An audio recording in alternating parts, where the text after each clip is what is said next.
sábado. A nossa saída será às 7 horas. Então, com certeza, o irmão Atanael vai estar pedindo para que você não se atrase, por favor, porque saindo daqui em Tempo Água, dá para a gente desfrutar o sábado em família, ali naquele sítio, a qual nós estaremos chegando lá por volta das 8 e retornando para as 17 horas. Boa tarde. Boa noite, igreja. Como o pastor acabou de citar agora, nosso parceiro estava no primeiro, né? Só, pastor, vou dar uma boa notícia. Já tem o dia do sítio e o dia do monte. E não tem mais vaga, irmãos. Eu estou feliz porque praticamente toda a igreja vai participar do pastoreio, né? E aqueles irmãos que sabem que vai doar, não preciso dizer mais, o irmão da tarde, né? Então, como o pastor falou, 7 horas aqui, tá? A outra irmã perguntou de novo ali, que nessa parte criança não paga, porque o sítio não é para o pessoa para poder entrar, né? Para os adultos. Só o problema de criança é ocupar um lugar no outro. As crianças, o pessoal não vai senta no meio dos pais, quem vai levar junto, né? Não tem problema nenhum. E o irmão perguntou se pode ter bermuda, não pode ter bermuda, chinelo, tem problema nenhum. Tá bom? Então é isso que vai acontecer para a igreja. 7 horas da manhã, no sábado, e retornaremos às 17 horas da manhã. Então isso que vai passar para a igreja. Aqueles irmãos que já não acertaram o problema aí, eu estou aguardando, tá? Amém.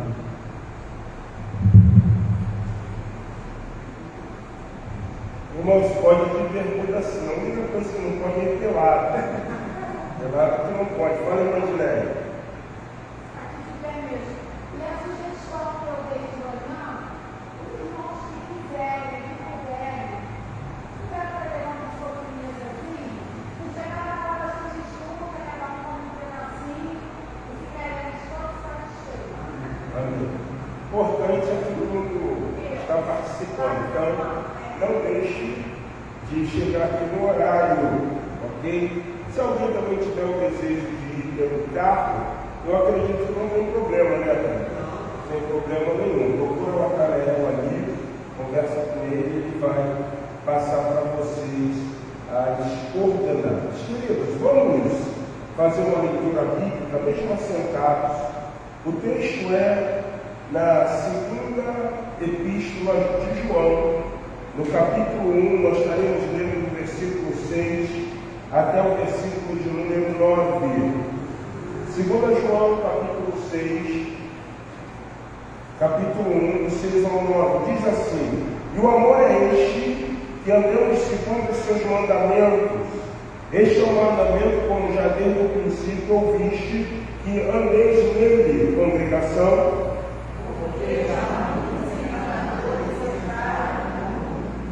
Pais não confessam que Jesus Cristo veio em carne.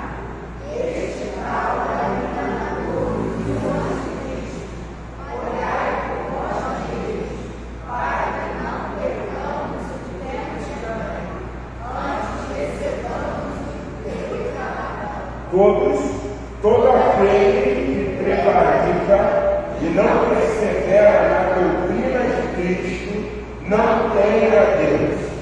Quem persevera na doutrina de Cristo, esse tem tanto o Pai como ao Filho. Vamos mais uma vez orar ao Senhor, agradecendo a Deus esse momento, que Deus poderosamente abençoe a leitura da sua santa palavra. Por isso, fica a orar, conversar o irmão Felício para orar, já pedindo que a irmã ainda coloque o hino de número 135 do nosso cantor, quando nós estaremos, após a oração do irmão Vinícius, louvando ao Senhor. A igreja pode se colocar em pé, por favor. Hino de número 135 do nosso cantor cristão. Louvor. Vamos louvar o Senhor com esse hino do cantor. Louvamos a Deus pelo dom de Jesus, que por nós pecadores foi morto na cruz. Aleluia, toda a glória te rendemos sem fim. Aleluia, tua graça imploramos. Amém. Eu quero aproveitar esse momento, você que trouxe seu seu dízimo, você que trouxe a sua oferta, eu gostaria que, no momento que nós estivermos cantando esse hino, a partir da segunda estrofe, você pode estar saindo do seu lugar, depositando o seu dízimo e a sua oferta no altar do Senhor. Hino de número 35. Vamos orar uma vez. Olha, bendito Deus e Deus Pai, graças te damos, Senhor, pela Amém. tua graça, pela tua bondade, pela tua misericórdia na nossa vida. Obrigado, Pai Filho, porque se estamos aqui é porque o Senhor assim nos permitiu. Verdade. Certo estamos, ó Deus, que vão estar na tua presença. Obrigado, Pai Filho, por cada pessoa presente, cada família aqui representada, Deus, que possamos, ó Deus, no mês de maio, não somente no mês de maio, mas todos os dias da nossa vida, Amém. andarmos e orarmos, ó Deus, pela Amém. vida de muitos dos outros. Porque nós somos, ó Pai, com a tua palavra dentro de Cristo, somos um povo e precisamos estar ligados uns com os outros. Verdade. Obrigado, Pai amado, por esse dia que nós tenha sido corrido, mas estamos aqui na tua presença. Amém. Nesse momento eu peço por todas as demais coisas que ainda não acontecer, que a tua palavra explicada, Deus possa Glória. nos nossos mentes, nos nossos corações. Amém. Confirmar ainda mais a certeza que nós temos que o Senhor e o Senhor Jesus Cristo fala dentro dos nossos corações. Obrigado por tudo que temos recebido, por tudo aquilo que o Senhor irá fazer em nós e através de nós. Essa oração que eu faço, em Cristo Jesus, te agradeço. Amém. Louvamos ao Senhor, hino de número 35, louvor. Adoremos ao Senhor.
dia 26, seria então o último domingo do mês de maio.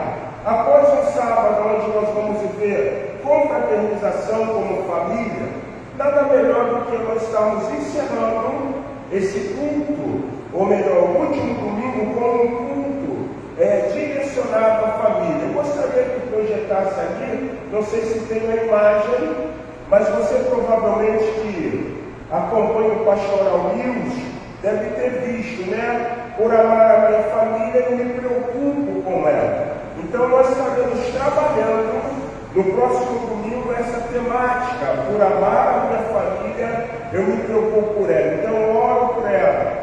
Eu peço a Deus que o Senhor seja a por amor, por amar a minha família, eu me importo com ela. Então, no último domingo, nós estaremos direcionando um culto extremamente alusivo às famílias.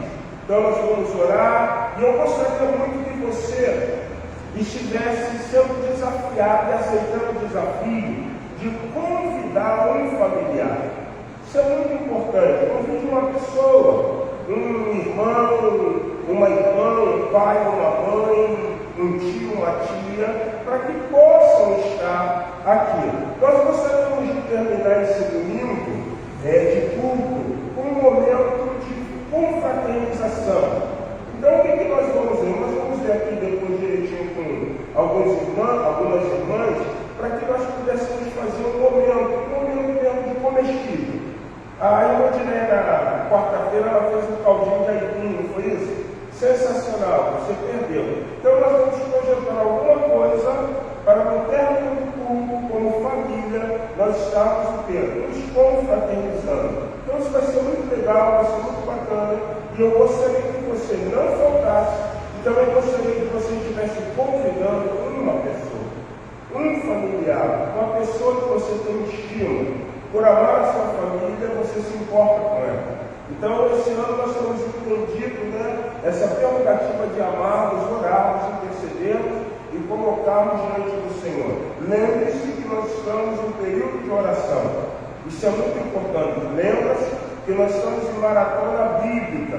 Você está vendo um coqueirinho ali? Então o coqueirinho está crescendo. Nós estamos então orando. Vamos continuar falando, pedindo, clamando ao Senhor. Então, no próximo domingo, à noite, encerramento do mês da família. Por amar a minha família, eu me preocupo com ela. Então, nós vamos ter esse momento de culto e, após o culto, um momento de confraternização como família do Senhor Jesus Cristo. Não vai ser cachorro quente, não, pode ficar tranquilo. Quem fala de coisa vai pôr cachorro quente. Igreja tem umas coisas interessantes. Ou a igreja faz cachorro quente, ou a igreja faz salpicão. Vocês já perceberam isso? Ou cachorro quente ou salpicão. Não, fazer uma coisa diferente, que seja fácil, bem acessível, para nós estarmos vivendo esse momento de confraternização como igreja do Senhor Jesus Cristo. Amém? Queridos, eu quero convidar vocês a estarem abrindo suas Bíblias no texto, ou no segundo livro dos Reis de Israel, no capítulo de número 4.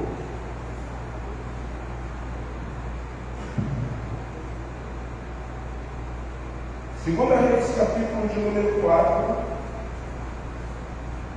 Eu quero me deter na situação quando uma mulher ela trata com benevolência, com honra, o profeta do Senhor. Eu queria que você, antes de entrar no texto, eu gostaria de compartilhar uma breve palavra. Quando nós estudamos o Antigo Testamento, todos nós aprendemos, todos nós sabemos que os profetas, eles eram personificação extremamente divina. Quando um profeta, ele falava por parte do Senhor, literalmente os ouvintes sabiam que era Deus falando. Então, se tratar bem do profeta, você estava tratando bem o Senhor do profeta. E no texto que nós vamos ler, o texto mostra claramente isso. Muitas vezes, nós precisamos ter a compreensão de que se nós queremos receber algo da parte de Deus, não é a prerrogativa de tratá-lo bem, mas é a prerrogativa de viver uma vida de compromisso, uma vida de fidelidade, uma vida de devoção, uma vida de temor, mas uma vida de amor ao Senhor. O texto que nós vamos ler mostra que uma mulher sunamita, uma mulher que não era uma judia, ela reconhece que aquele homem que passava era um homem comprometido com as coisas de Deus. E o que vai acontecer? Ela entendendo que aquele homem, Eliseu, o profeta, era o canal de Deus, ela tem uma ideia de tratá-lo com honra, de fazer alguma coisa a qual essa mulher estaria dizendo que o que ela estava fazendo era porque verdadeiramente Deus estava na vida daquele homem, o profeta Eliseu. E eu compreendo que quando ela age assim, Deus também tem por finalidade, ou Deus tem também por direito, fazer com que ela fosse o quê? Abençoada. A grosso modo, o que nós estamos falando é o seguinte: Deus muitas vezes espera que nós também tenhamos posturas que são posturas aonde vamos honrá-lo, aonde vamos obedecê-lo, para que ele também se motive a ser um instrumento abençoador aonde? Na nossa vida. Não estou dizendo que essa é a condição, mas esse texto mostra que, como essa mulher tratou com benevolência o profeta, que era a personificação divina, Deus fez acender uma luz, ao ponto que o próprio profeta vai dizer: ela tem nos tratado com benevolência. O que então podemos fazer por ela? E Geazi, discípulo do profeta, ele vira-se e diz assim: Eliseu, o marido dela é velho e ela não tem o quê? Filho. Você vê literalmente que no momento que ela trata com benevolência, com bondade, com honra, com um espírito abençoador, existe uma coisa muito real, é que Deus, em todo momento, quando ele vê a inclinação do nosso coração, ele também tem por finalidade atender os desejos que o nosso coração também o quê? Contém, entendeu? Inclinação de um bom coração, mas existe desejo sempre num bom o quê? Coração. E provavelmente o desejo daquela mulher era ter o quê? Filhos. Mas existia algo que impedia. Entretanto, se nós honrarmos a Deus, se nós obedecemos ao Senhor, se nós cumprirmos a sua vontade, aquilo que parece ser impossível ao homem é completamente possível a quem? A Deus. E aí, o que nós temos? Nós temos justamente o que eu gostaria de trabalhar com vocês. Nós temos uma família. Nós entendemos biblicamente que a constituição da família é algo extremamente divino, é algo extremamente de providência, é algo extremamente de vontade de Deus. Deus não criou o homem para viver em solidão. A própria salmista, você está fazendo a leitura, leram isso, né? Ele faz com que o solitário habite com pessoas, e ele faz com que a estéril se torne alegre mãe de quê? De filhos. Então, se nós queremos uma família próspera, se nós queremos uma família abençoada, Deus está nos chamando nessa noite a termos uma vida de compromisso. E qual é esse compromisso? Às 19 horas, no tempo da Igreja Batista Memorial do Pastor Grandão, mas é o compromisso de honrá-lo, o compromisso de colocá-lo como prioridade na nossa vida, o compromisso de fazer com que o nome dele venha a ser venerado, o nome dele venha a ser glorificado. Vamos ler o texto, segundo livro dos Reis de Israel, capítulo de número 4, a partir do versículo de número 8. Certo dia passou Eliseu por Sunem, onde se achava uma mulher. Essa mulher era rica, a qual o constrangeu a comer pão. Daí todas as vezes que passava por lá, entrava para comer. marido: vejo que esse que passa sempre por nós é santo homem de Deus. Façamos isso, pois em cima um pequeno quarto, obra de pedreiro, e ponhamos nele uma cama, uma mesa, uma cadeira, um candeeiro. Quando ele vier à nossa casa, retirar-se-á para ali. Um dia, vindo ele para ali, retirou-se para o quarto, se deitou. Então disse ao seu moço, a Gease: chama esta sulamita. Chamando-a, ela se pôs diante do profeta. Este dissera ao seu moço: dize, este que nos tem tratado com muita abnegação, que se há de fazer por ti? Haverá alguma coisa que eu possa falar ao teu favor, o rei ou o comandante do exército? Ela respondeu: habito no meio do meu povo.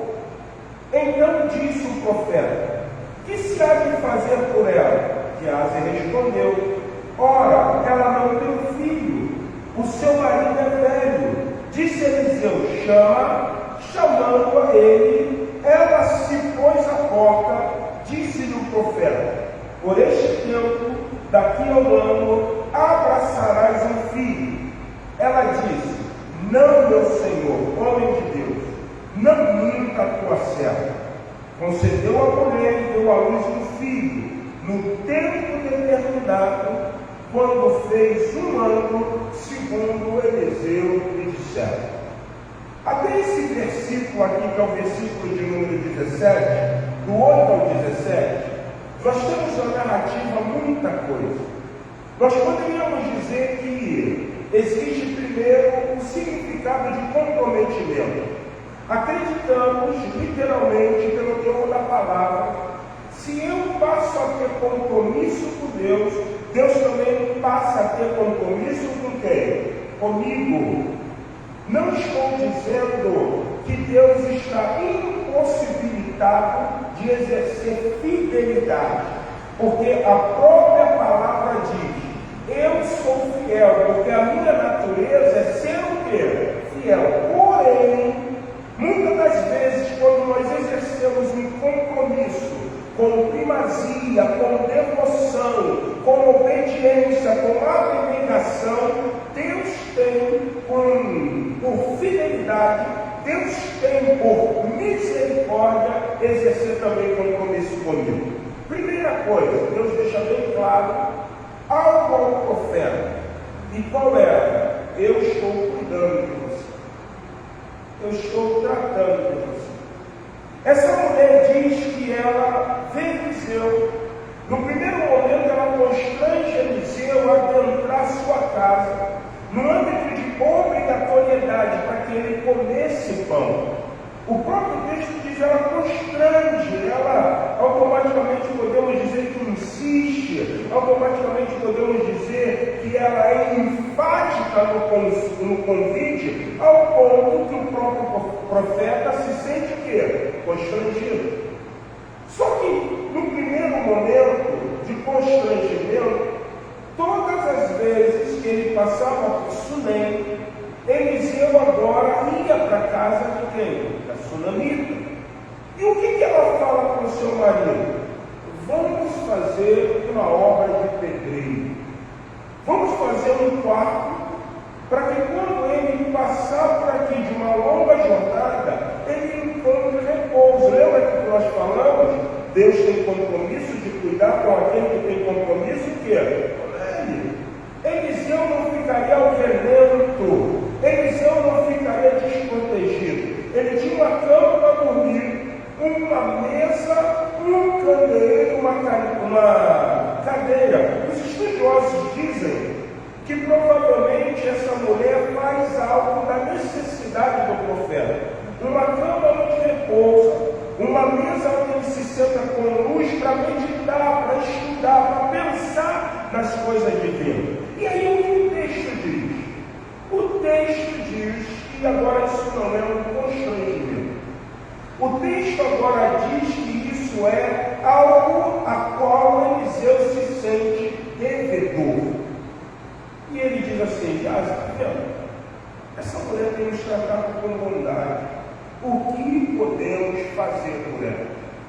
Samuel, Eliseu pergunta. No original do texto hebraico, você vai escutar, você vai ter a resposta dela mais ou menos assim: Eliseu, se eu precisar de alguma coisa, não precisa pedir ao rei de Israel e ao comandante, porque eu peço ao meu povo. E essa certa ocasião, ele fala uma coisa muito interessante: não ameis como os samaritanos, como os publicanos. Por que Jesus diz assim? Porque dentro do contexto histórico, cultural, os povos que tinham características e peculiaridades diferentes de outros, eles sempre recorriam ao seu povo. Você lembra? Jesus chega no poço e conversa com uma mulher samaritana. Os judeus não conversavam com mulheres, quanto mais samaritanos. Mas um samaritano se conversava um com o outro. O desprestígio fazia com que, no momento da adversidade, um publicano procurasse outro publicano. Um samaritano procurasse outro samaritano. Então ela chega e ela diz: se eu precisar de alguma coisa, eu vou procurar um tsunami, eu vou procurar um tsunamita. Mas o próprio texto diz que o constrangimento ao qual essa mulher levou Eliseu fazia com que Eliseu se tornasse devedor. E Geazi diz: ela não tem filho, porque o marido é o quê? Velho. E aí Eliseu diz: daqui a um ano, e provavelmente não são 12 meses, né? O texto traz essa tônica, mas você sabe, daqui a aproximadamente 9 meses, como também poderia ser um ano hoje, passa a ser alguns meses e ela engravida. Mas daqui a 9 meses, você estará o quê? Tendo um filho. E quando nós chegamos nisso, aí é a importância do sermão dessa noite. Que nós precisamos fazer com que nossa família se torne dependente e devedora de Cristo. Nossa família precisa ser dependente e devedora de Cristo. A criança nasce. Essa mulher agora vai viver uma prerrogativa muito interessante, né? Certa ocasião, uma mulher, ela virou e falou assim: existem 3 coisas que marcam a vida de uma mulher. A primeira é ela plantar uma árvore. A segunda é ela escrever um livro. E a terceira é ela ter um filho. Ela agora é mãe, ela agora tem um filho. O marido é idoso, velho, mas ela viu o poder de Deus. Só que quando nós falamos de família, uma coisa que a Bíblia quer transmitir, nos levar a compreender que viver em família não é viver em mar de rosa. A tua família não é perfeita, como a minha família também o quê? Não é. Quem acha que os filhos têm que ser perfeitos, a esposa tem que ser perfeito, o marido tem que ser perfeito, o pai tem que ser perfeito, a mãe tem que ser perfeita, vai viver equívoco. Família, já dizia uma música popular brasileira, de um conjunto de rock, que família, cachorro, gato, galinha, quando a filha fica doente e tem que encontrar uma farmácia de plantão, a mãe tem medo de barata e o pai tem medo de ladrão. Família é família, a família. O que a música traz? O cotidiano da família. Famílias imperfeitas. Então, se nós estamos falando que famílias são imperfeitas, você entende por que a família precisa ser devedora e completamente o quê? Dependente de Deus. O que nós estamos vendo no cenário social é que Deus foi tirado da centralidade. Quando Deus sai da centralidade, é óbvio, é claro que as famílias, elas não vão conseguir suportar, elas não vão conseguir conviver com essa imperfeição que é muito latente no teor familiar. Vamos ver o que a Bíblia diz? A Bíblia mostra exemplos de família. A Bíblia diz que Samuel foi excelente profeta, um excelente legislador, juiz, um sacerdote, mas seus filhos eram o quê? Perversos. Davi foi um rei segundo o coração de Deus, mas a Bíblia diz que ele teve um problema, ele foi um péssimo quê? Pai. Quando Absalão mata Amnón, por ele ter violentado Tamar, qual foi a postura de Davi num trato com Amnón? De omissão. Quando Absalão mata Amnón e ele foge e depois volta, a Bíblia diz que Absalão voltou, está em Jerusalém, mas Davi não queria ver o seu rosto. Onde já se viu um filho, um pai, dar confiança dessa forma no filho? O que isso acarretou? Absalão, suplantou, Absalão violentou, Absalão usurpou o quê? O trono. Então, quando nós lemos a palavra, nós encontramos que há falhas no contexto de família. E existem algumas coisas muito notórias dessa falha. A primeira pode ser por culpa minha, porque como pai eu fui o quê? Omisso. Mas também existe uma coisa muito notória e real. Diz o adágio popular que os dedos das mãos não são o quê? Iguais. Existem filhos que são excelentes, bons filhos, mas só que quando você tem 1 ou 2, 3 ou 4, ou 5 ou 6, vai sair um que vai ser o quê? Diferente. Mas espera aí, Joana e João deram a mesma criação. Se comeu igual. Se recebeu presente, recebeu igual. Mas foi tudo igual. Por que esse é diferente? Vocês estão entendendo?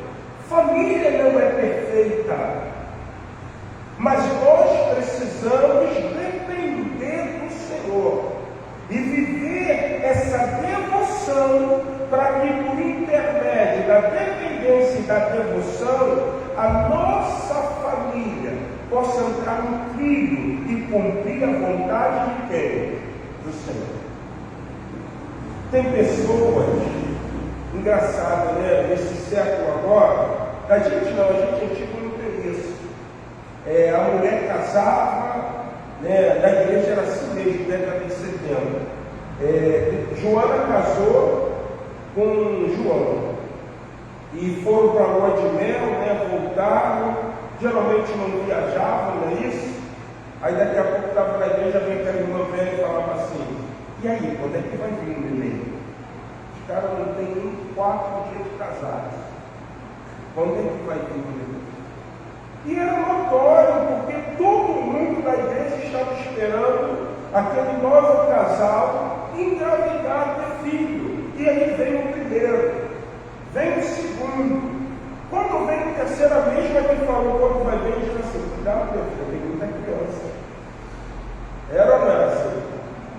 Mas o que acontece? Você percebe que as pessoas casavam com a finalidade de constituir uma família. Hoje nós estamos vendo acordos nupciais, aonde tanto o homem como a mulher, em concordância, eles estão entrando num relacionamento, já com aquela visão de que casaremos ou não, queremos ter o quê? Filhos. Sabe por quê? Porque todo mundo sabe que criar filho dá o quê? Trabalho. Filho criado, né? Trabalho dobrado. Mas aí que entra o que nós estamos falando da dependência de Deus. Porque sendo nós extremamente não omisso, mas sendo nós extremamente pessoas que adquirimos muitas vezes dificuldade na criação, dependemos do cuidado de Deus. Nessa família aqui nós vamos ver isso. Porque olha o que o texto vai dizer. Versículo 18. Tendo crescido o menino cresceu. Já foi desmamado, está grande. Tendo crescido o menino, saiu certo dia até com seu pai, que estava com os segadores. Demonstra que o menino vai com o pai no período de colheita, cega. E aí o que diz? Disse ele a seu pai: ai, minha cabeça. Então o pai disse ao seu moço: leva-o a sua mãe. E ele tomou e levou a sua mãe, sobre cujo joelho ficou sentado até o meio-dia. Que aconteceu com ele? O menino morreu. Quando uma família ela é completamente dependente, ela é completamente grata ao Senhor, existe um primeiro posicionamento que precisa ser resgatado, e nós, como igreja evangélica, temos a obrigatoriedade de ensinar isso. Você percebeu uma coisa? Isso é cotidiano, porque a Bíblia deixa isso claro. Quando o menino sai para a colheita, para a cega, junto com o pai dos segadores, ele vira para o seu pai e diz o quê? Pai, a minha cabeça está doendo. Não sei se foi alucinação, não sei se foi uma doença moderna como aneurisma, mas o menino morre. Qual é a postura do pai? Leva para a mãe. Leva para a mãe. Olha a importância da maternidade no conceito família. Isso é notório, gente. Porque o que Deus constitui? Deus constitui homem e mulher. E ele diz assim: deixará seu pai e sua mãe, apegar-se-á sua mulher, eles serão o quê? Uma só carne. Mas Deus deu um papel para a mulher, que seja alegre mãe de quê? De filhos. Eu, particularmente, eu via meus filhos, quando criança, sempre dormindo. Eu saía de casa às 5h30 da manhã, Isabela, Isael, dormindo. Havia até Marcelo dormindo. Eu ia trabalhar, saía de trabalho 5 horas, aí chegava no seminário, provavelmente, umas 6 horas. Saía do seminário 10h35 da noite. Chegava em casa, quando eu pegava uma carona, eu conseguia chegar às 11h40. Quando eu não pegava uma carona, eu chegava por volta de 00h20, 00h30, para acordar no outro dia, 5h30. Então, em todo momento, na minha carreira, na minha vida, quem foi o auxílio para os filhos? A Cela, gente. A Cela. Se nós queremos viver como família, existe uma coisa: o feminismo, que está entrando de forma avassaladora nos nossos arraiais, ele não pode ter esse lugar. Não é obrigação da Marcela sair para trabalhar para trazer o sustento. É obrigação de quem? Não estou dizendo que ela não possa trabalhar, mas estou dizendo que a perspectiva divina, Deus constituiu ela como mãe para o quê? Cuidar. O pai fez isso, leva ele para a mãe dele. Porque a mãe sabe que vai o quê? Fazer, gente. Uma coisa muito importante, que é real na boa formação dos nossos filhos, é o papel da mãe. O que você começa a ver? O diabo sagaz, o diabo encardido, ele está tirando da mulher o desejo da maternidade. O homem, ou melhor, a sociedade cada vez mais hedonista. Então você começa a ver mulheres cada vez mais tratando de quê? Do corpo, está entendendo? E ela, quando vê uma mulher grávida, ela assim: Deus que me livre, fica costurando a minha barriga. Deus que me livre a amamentar para os meus seios ficarem caindo. Deus que me livre ficar inchada para depois gerar o quê? Celulite. E você percebe que o cenário social, dentro do contexto mulheres, está assim, gente. Você não vê mais, eu vou usar um termo, me perdoa, um espírito de maternidade. Você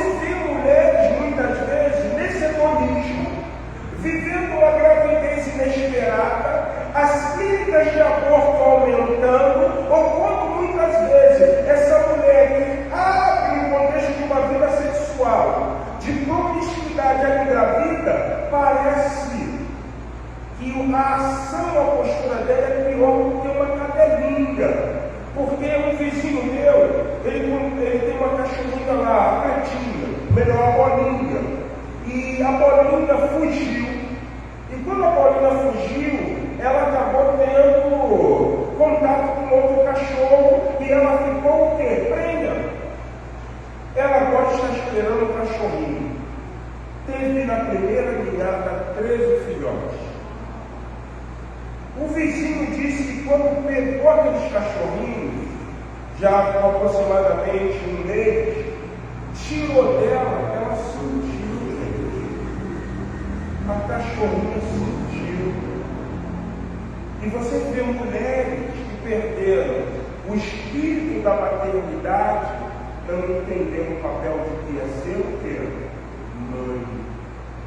Como nós queremos uma família que seja devota, uma família submissa, uma família que depende, a primeira coisa, você, mãe, precisa entender o seu papel na formação de quem?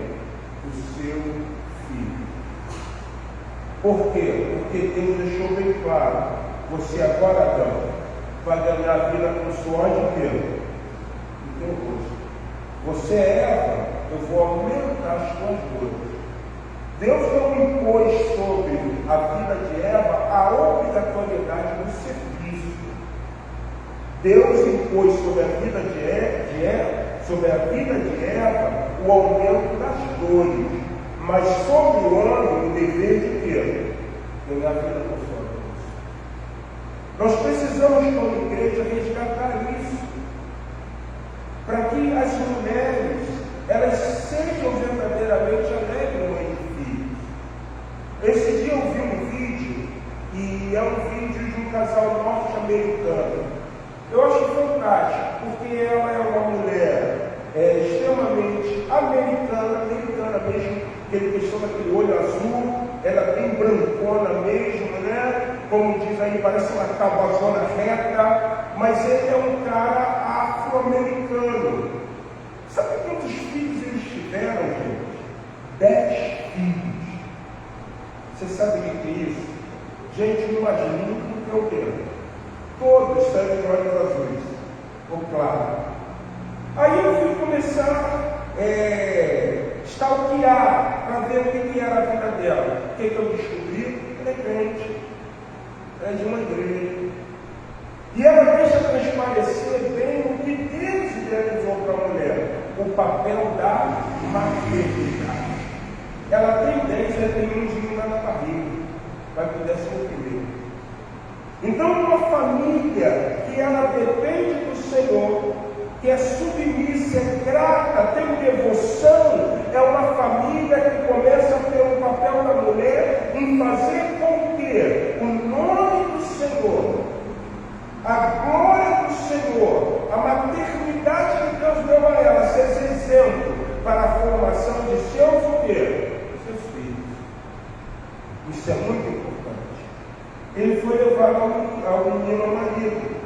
Aí olha o que diz o texto. Versículo de número 20. Ele tomou e levou a sua mãe, sobre cujo joelho deitou sobre a cama do homem de Deus, fechou a porta e saiu. Chamou a seu marido e lhe disse: manda-me um dos moços e uma das jumentas, para que eu corra ao homem de Deus e volte.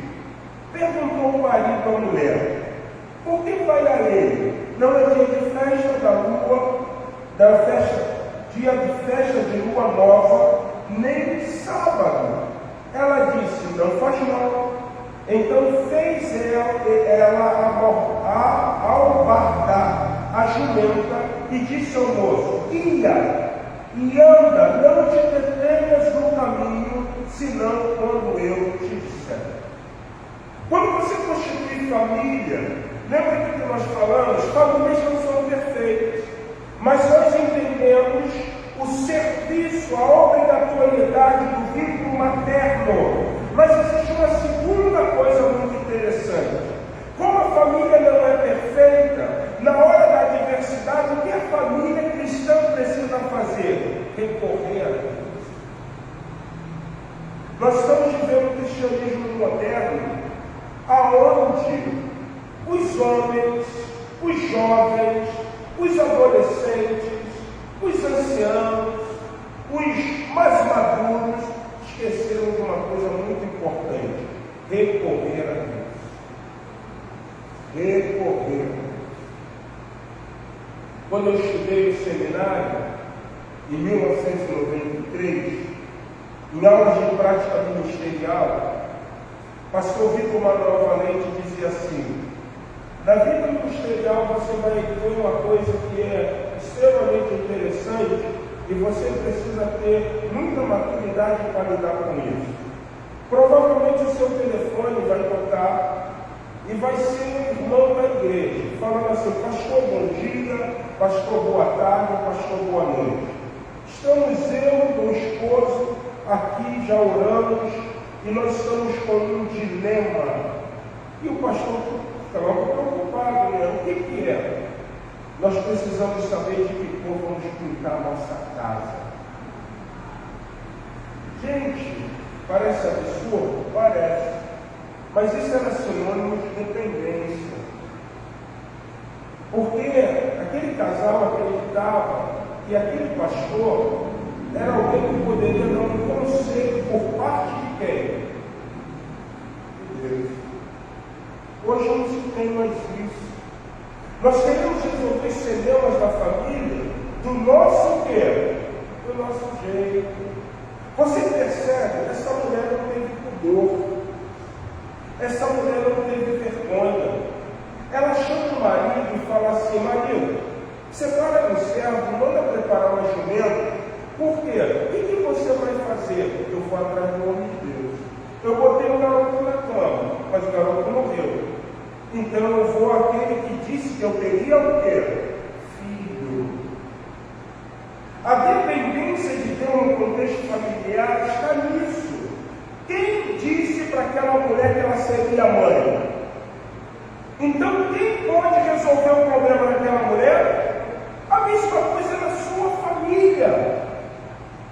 Se você tem tratado Deus com benevolência, abnegação, sendo dependente, coloque a tua adversidade no seio da tua família diante de quem? De Deus.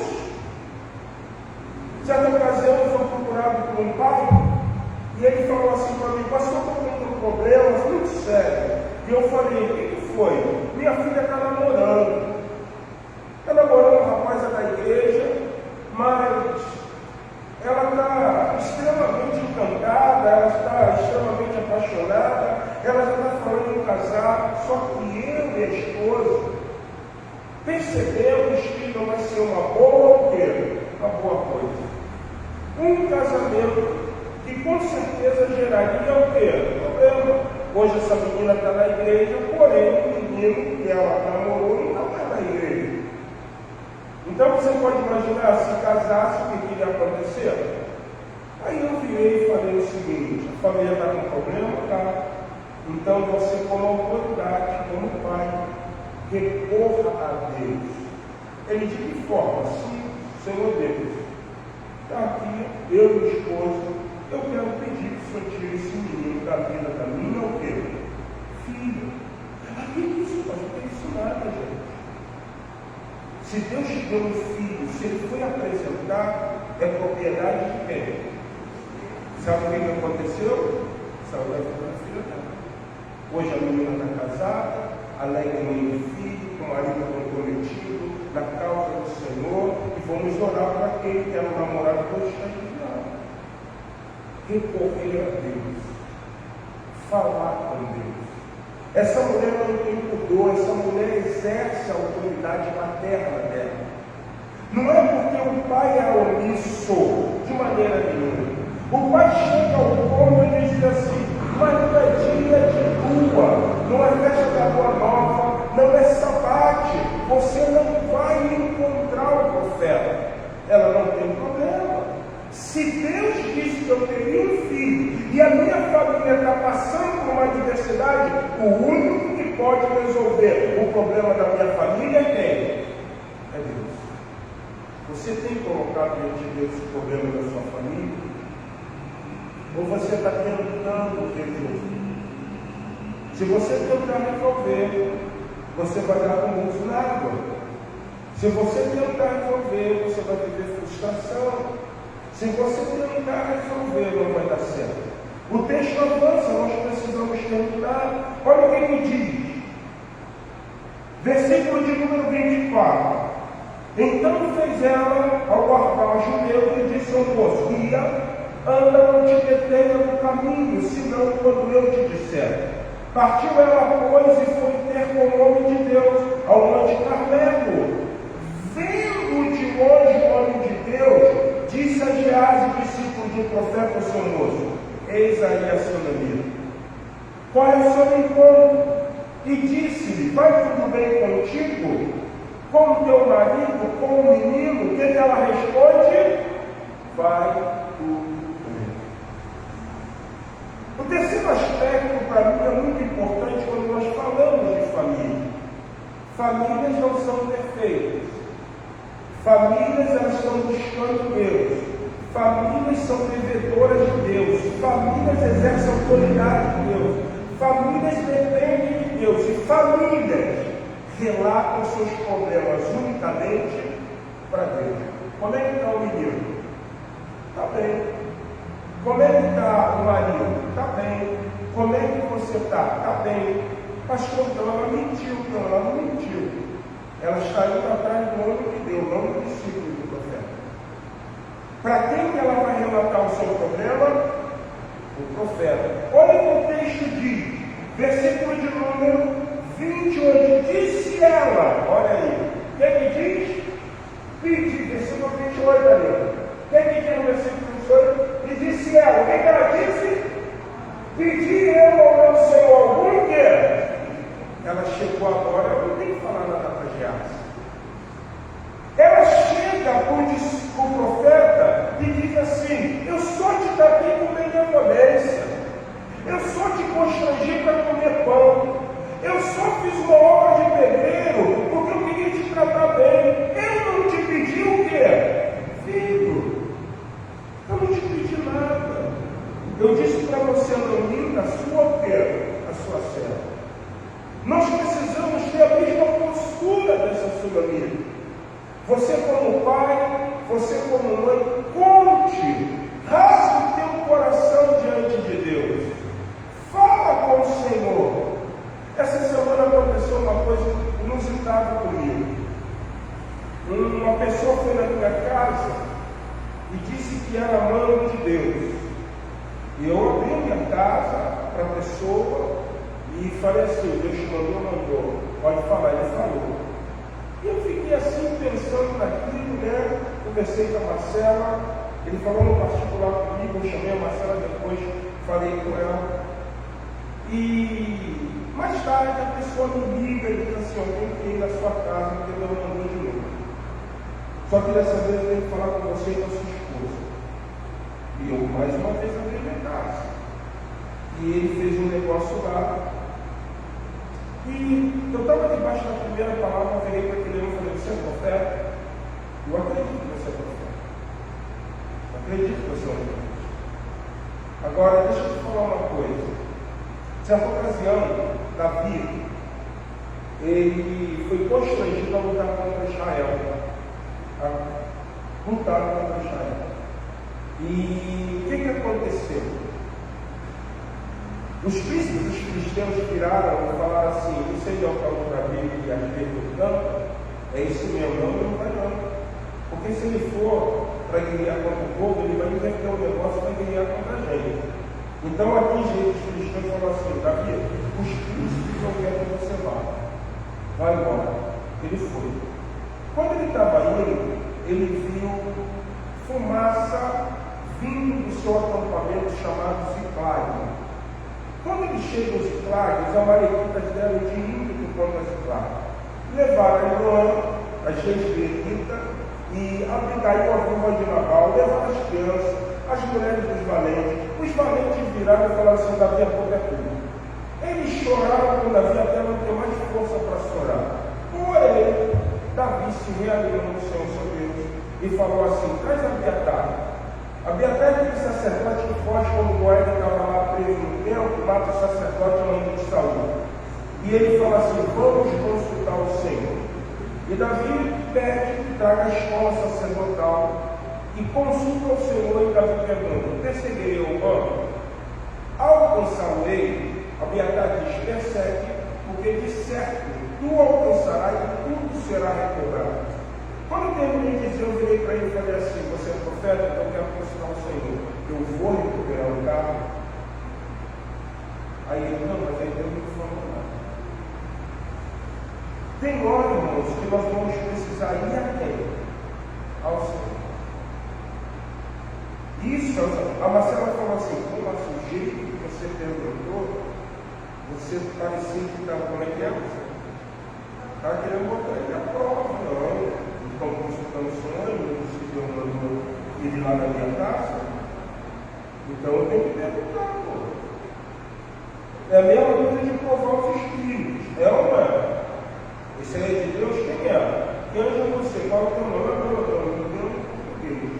Esse nome não, qual é o teu nome? Meu nome é tal. Está repreendido em nome de Jesus. Então essa mulher agora, ela vai ao Senhor. Ela vai falar com Deus. E ela vem na sua lamúria, no desejo de conseguir obter por parte do Senhor solução para a sua o quê? Família. Quando nós recorremos ao Senhor, nós estamos pedindo para que Ele traga solução para a nossa o quê? Família. É dessa forma, por isso que nós vamos ser gratos. Por isso, irmão, que nós vamos ser dependentes, nós vamos exercer uma devoção, uma gratidão, uma abnegação ao Senhor. Aí eu concluo o desfecho dessa história, dessa família, que depende do Senhor. Tendo o profeta, versículo de número 32, chegado a casa, eis que o menino estava morto sobre a cama. Então entrou, fechou a porta sobre ambos e orou ao Senhor. A Bíblia diz que ele subiu a cama, deitou-se sobre o menino e, pondo a boca sobre a boca dele, os olhos sobre os olhos dele, as suas mãos sobre as mãos dele, se estendeu sobre ele e a carne do menino aqueceu. Então se levantou e andou no quarto de uma vez para lá e para cá, e tornou a subir e se estendeu sobre o menino. Este espirrou 7 vezes e o quê? Abriu os olhos. Então chamou a Geazi e disse: chama, Sunamita. Ele a chamou. E o que Eliseu fez? Apresentou o menino vivo. Essa é a perspectiva de família. Existe uma música que diz: conta para Jesus onde é a tua dor. Ele é o remédio, confia no Senhor, não te desanime, toma a tua cruz. O que tu precisa? O que você precisa da sua família?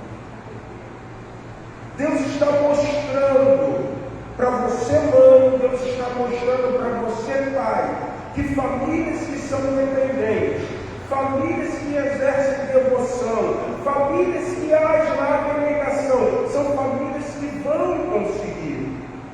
Não está perdido, meu irmão. Não está perdida, minha irmã. Certa ocasião, o pastor veio para mim e ele tinha um sério problema. E qual era o problema? O filho dele era envolvido com criminalidade. E ele tem orado. E uma vez ele chegou e falou assim: pastor Márcio, eu tenho orado ao Senhor o seguinte: Senhor, não permita que meu filho desça a sepultura, que ele fique paralítico, mas que eu tenha um encontro com quem? Ao Senhor. É colocar diante de Deus, é pedir a Deus, é implorar ao Senhor: Senhor, toma meus filhos, Senhor, toma meu esposo, Senhor, toma minha esposa, Senhor, toma minha família. Por que isso? Quando Deus deu condição de você constituir família é porque Deus sabe que famílias constituídas são famílias que vão cumprir o quê? Propósito.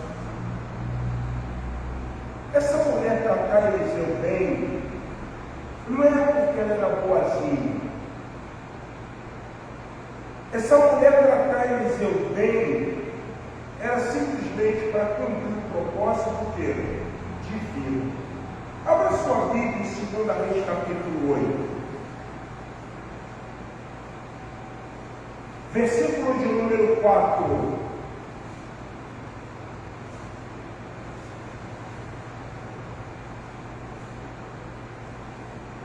Segundo livro dos Reis, capítulo 8, versículo 4. Vamos todos ler juntos? Ora, o rei falava a Geazi, servo do homem de Deus, dizendo: Conta, peço todas as grandes obras que Eliseu tem feito. Sucedeu que, contando ele ao rei, como ressuscitara um morto.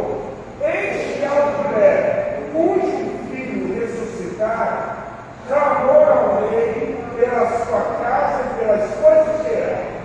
Então disse Geazi: ó rei meu senhor, esta é a mulher e este é seu filho a quem Eliseu. Você está entendendo? A tua família não foi constituída ao léu. A tua família foi constituída porque Deus tem um propósito. Sabe como é que eu vou fazer para mostrar a minha nação que eu sou Deus poderoso? No diálogo entre Pai, Filho e Espírito Santo aos anjos do Senhor, e aí perguntam a ele no Senhor como? Eu vou fazer essa mulher, eu vou tocar no coração dessa mulher, para ela tratar bem Eliseu. Ela vai tratar bem, e a consequência do trato dela é recompensa. Ela vai ter um filho, porém o seu filho vai morrer. Mas ele também vai o quê? Ressuscitar. E quando eu fizer isso, eu vou mostrar a Israel que eu ainda sou o quê? É isso que Deus espera que nós, como família, estejamos vivendo. A sociedade precisa ver em nós exemplos de família, para que o que está sendo perdido novamente volte a ser o quê? Resgatado. Mas existem algumas coisas que são extremamente muito dificultosas dentro do contexto de família. Primeira coisa, nós precisamos pedir que Deus nos trate. Isso é muito importante. Se você é uma mãe que carrega traumas emocionais, a tendência é você viver com filhos que vão carregar traumas o quê? Se você é pai que carrega traumas emocionais, a tendência é você fazer com que seus filhos carreguem o quê? Traumas emocionais. Primeira coisa, nós precisamos ser curados.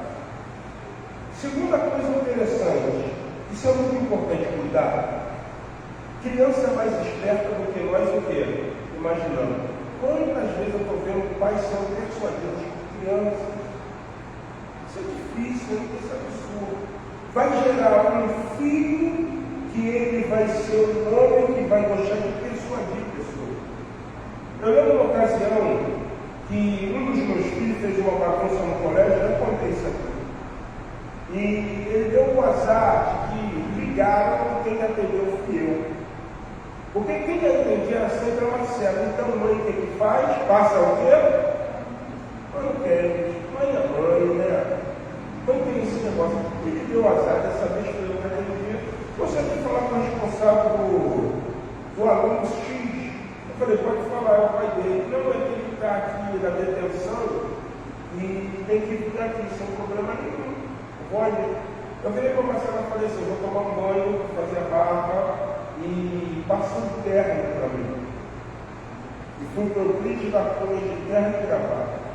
Sempre quando você chega em qualquer lugar bem vestido, te dá um café refresco, igual para você sentar na sala do diretor, uma maravilha.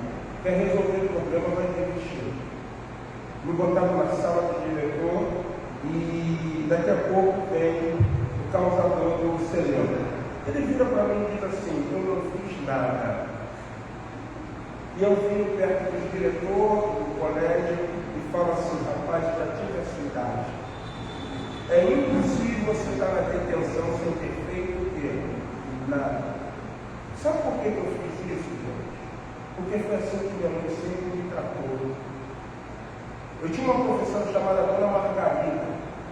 Eu sempre fui bagunceiro, bem ligado à bagunça, está na vida do Isaías, Deus me. E a Dona Margarida, certa ocasião, virou para mim e falou assim, Márcio. E aí eu parei rapidinho e falou assim, você está vendo esse apagador? Sim, senhora, dona. Eu taco na tua cabeça e tenho certeza que a tua mãe assina embaixo. Porque a minha mãe sabia o filho que ela o quê? Tinha, gente. Para com esse negócio de achar que seu filho nunca fez o quê? Não. Vai criar cobra para te picar depois. Não é assim. É criar para que seja um homem sólido. É criar para que seja uma menina sólida. Esse é contexto de família. A Isabela, quando fez 15 anos, irmão, começou um negócio lá em casa que com 15 anos pode namorar. Eu falei, com 15 anos aqui não namora. Não namora. Aí eu estou vendo uns cochichos entre mãe e filha. Você só não fala nada, eu só gosto de ficar tendo. E eu perguntei assim, está acontecendo algum problema? Aí não, é porque tem um garoto que ele vai vir aqui e ele quer conversar com o senhor. Ele pode vir, não dizer para ele não.